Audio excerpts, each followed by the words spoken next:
This is a story about a world obsessed with stuff. It's a story about a system in crisis. We're trashing the planet, we're trashing each other, and we're not even having fun. The good thing is that when we start to understand the system, we start to see lots of places to step in and turn these problems into solutions.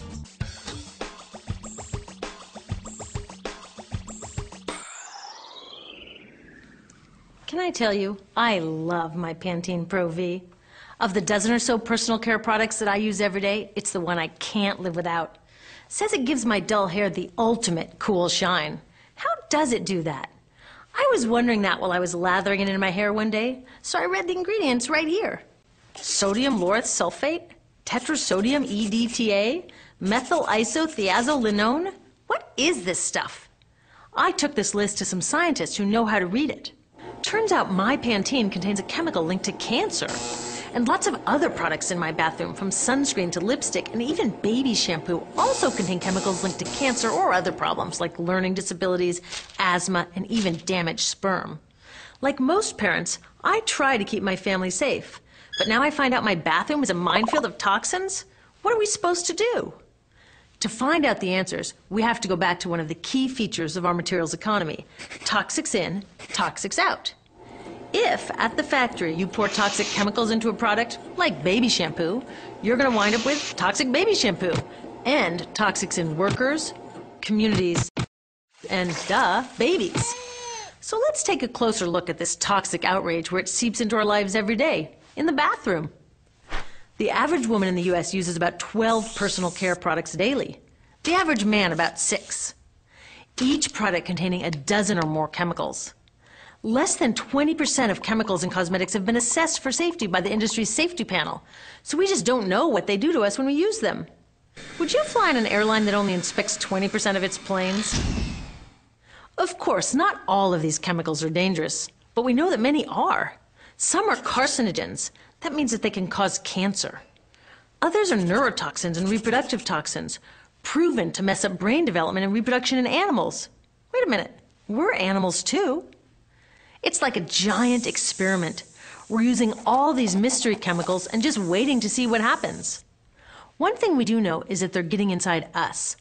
I had my body's toxicity levels tested, and I'm loaded with things like mercury, flame retardants, triclosan, and lead.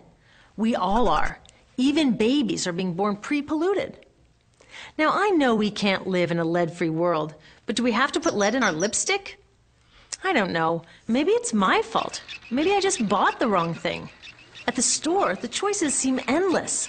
I can get lipstick in 49 shades, or shampoo for hair that's too dry, oily, fine, limp, or frizzy. But what about the choices that really matter? Like the choice to buy products that are safe? It turns out the important decisions don't happen when I choose to take a product off the shelf. They happen when companies and governments decide what products should go on the shelves. So who are these companies?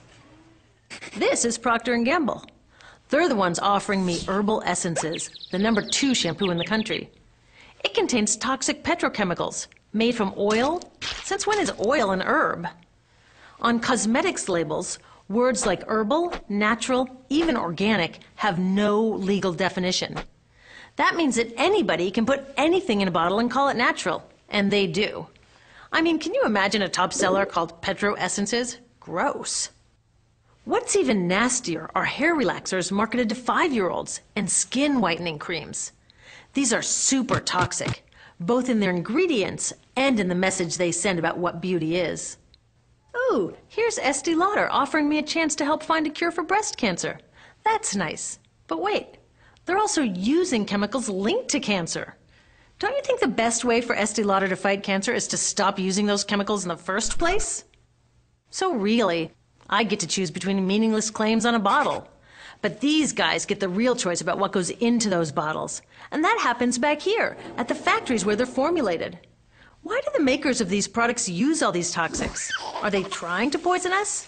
No, they're just working from a 1950s mindset when people were totally swept up in better living through chemistry. In all that excitement, they forgot to worry about human health impacts. That was years ago, and they are still using these same old toxic chemicals.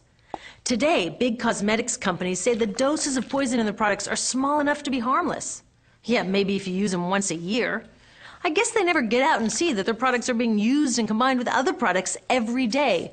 A little toxic dose under your arms, a little more on your hair, on your lips. And workers in nail and hair salons get dosed all day long. So the industry is used to doing things this way. And they can.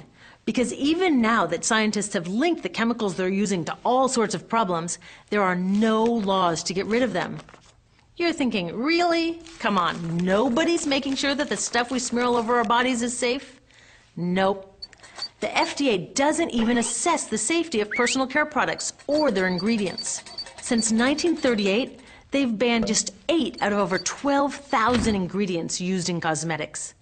They don't even require that all of the ingredients be listed on the label.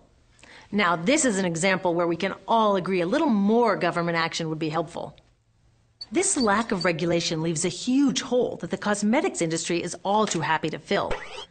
They set up their own committee to self-police their products, and compliance with their recommendations is voluntary. So the cosmetics industry is making the rules and then deciding whether or not to follow them. So you see, it isn't our fault that these toxic products are in our bathrooms. It's a whole broken system that's ignoring the simple rule: toxics in, toxics out. But we're not helpless.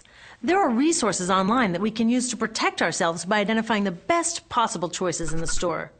But the real action is with people working to change the system. Because if we really want to solve this problem, we got to start here with these guys. Women, parents, workers, people all over the country are demanding that Congress pass a new law, giving FDA the power to make sure that our personal care products are safe. We need common sense laws based on the precautionary principle. That means that when you're dealing with hazardous chemicals, just err on the side of caution.